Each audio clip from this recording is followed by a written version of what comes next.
all the women in here. Do you understand why we hate you?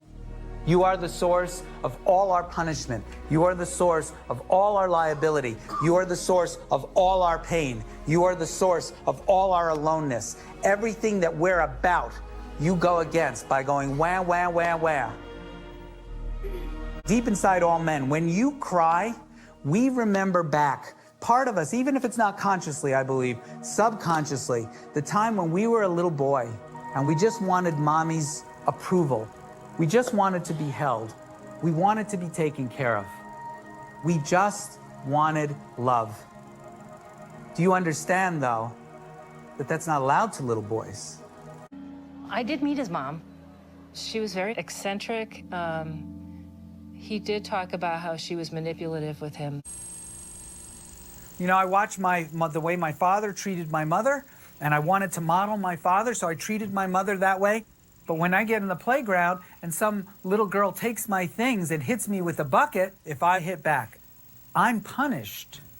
Normally it's a father or a brother or another man grabs the little boy's wrist and holds him back.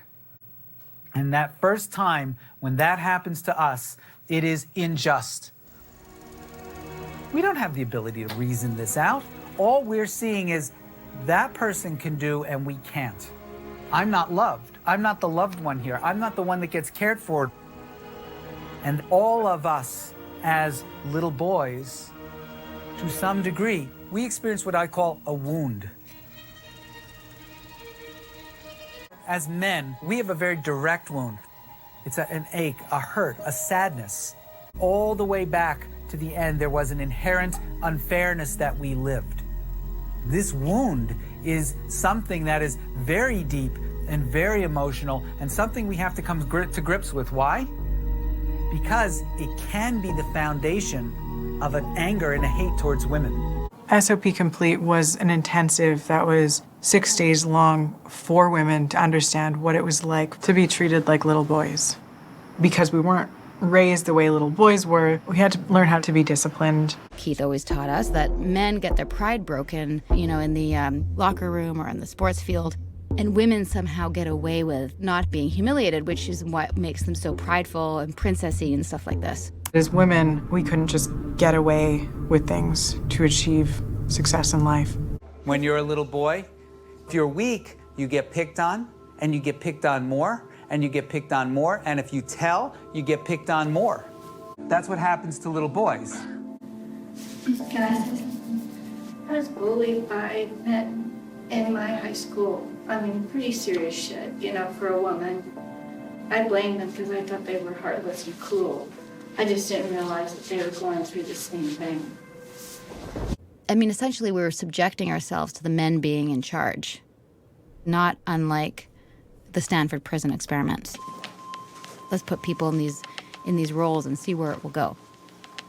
When a man looks at you, all of you women, what we see is a bunch of little kids. We see little kindergartners. And when you try to do something physical, it's cute as hell. Can you come up a second? Just wanted to demonstrate one thing, because men are always, as I said, sussing out, you know, always, ah! She's pretty good. But she went, that's good. If you do that back to me. Ah! Ah! No, really. Ah! Ah! Do it. Ah! I don't take you seriously. There were a series of physical challenges, like planks and push-ups, and we weren't allowed to eat or drink or pee unless we asked permission. If a woman calls us out on something, is that a fault on her? Yes, she shouldn't be making you feel bad, right? And the thinking was that this is what women do to men all day long, complaining and nitpicking. 12:45 to just take a little too long to offer. How long to offer? Water nagging me. 12:36 for not offering to switch with Mr. I apologize. Would you like to sit in front of me? Women, you have to learn to yield.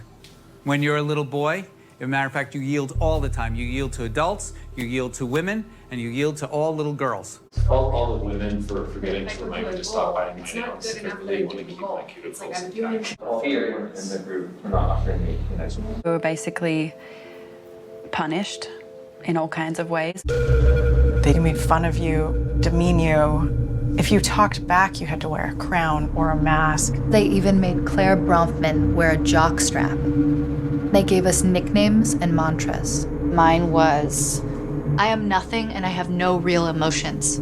In order to speak, you had to repeat that mantra over and over again, sometimes yelling across the room. Every day we were just supposed to wear the biggest, baggiest clothes. It was all about not drawing attention to your body. Can any woman here say how she holds men as prisoners? Do you know what the force is? Yes, and it's control through sex. Because the reason why you hold on to the sex thing is it's the only way you believe you can survive. Let's say you wore an extra tight shirt or whatever. Like there's a woman here, let's say, who has her breasts showing. All the guys will grab them. I got brought up to the front of the room and humiliated with a prize ribbon, Ms. Edmondson Best Display of Ass, because my jeans were too tight. In one of the courses, I was wearing these pink Converse, and the man who was running my group made a comment to me. He said, every time you wear those pink Converse, all I can think about is fucking you. And I felt totally humiliated and embarrassed, like I had done something wrong. Like the fact that I was a girl wearing pink shoes was taunting him and torturing him as a man. But I bought that and I believed that. I believed that my action was hurting him.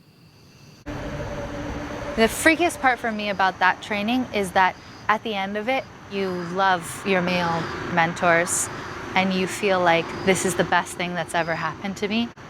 I still don't understand it. How did they make us feel grateful for that kind of abuse? I thought that it was something that would help me understand men more. We didn't want to be princessy. We wanted to be strong.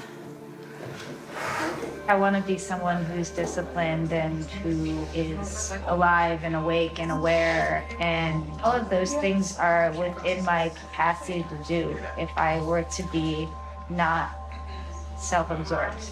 I basically just fell into a pattern of compliance because that was the safest thing I could do, to not be pointed out and humiliated.